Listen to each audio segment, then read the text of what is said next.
In this video, we'll be looking at task dependencies.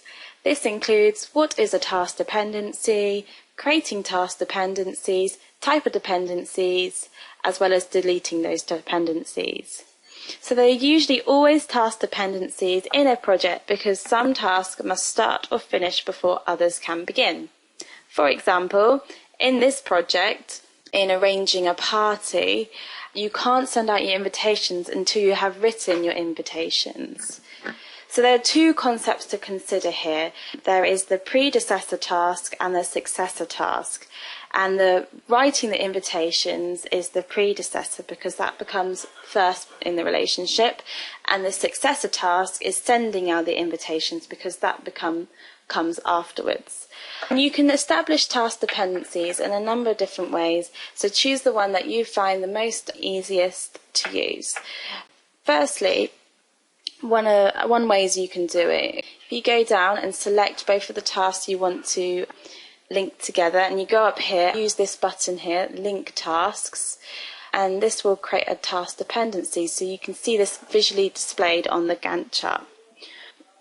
Alternatively, if I just undo that, double click on the successor task, and in here I would just write in the predecessor. So write invitations, and that's under the predecessor tab, and that will automatically show then that there is a link between the two tasks.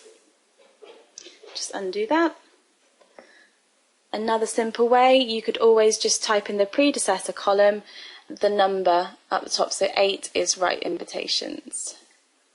Alternatively, you can just literally drag and click and link the two tasks together on the Gantt chart.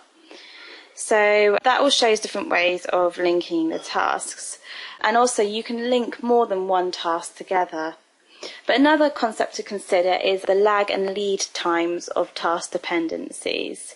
A lag time is a delay between the start of one task and the finish of another.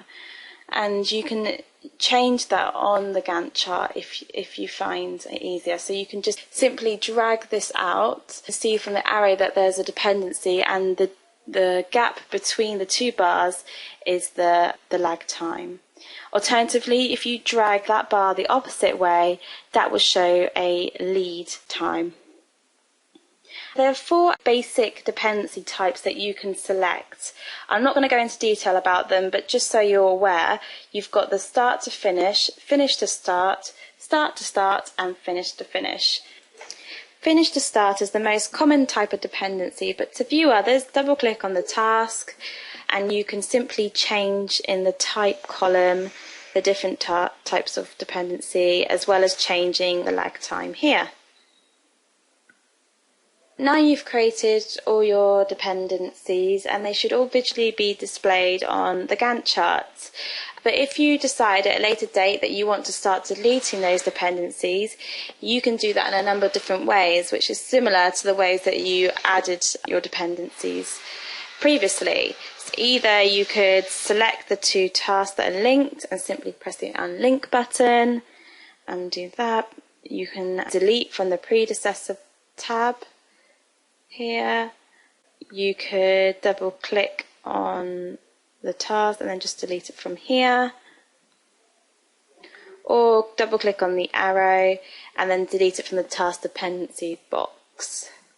So hopefully that gave you a bit of insight into task dependencies.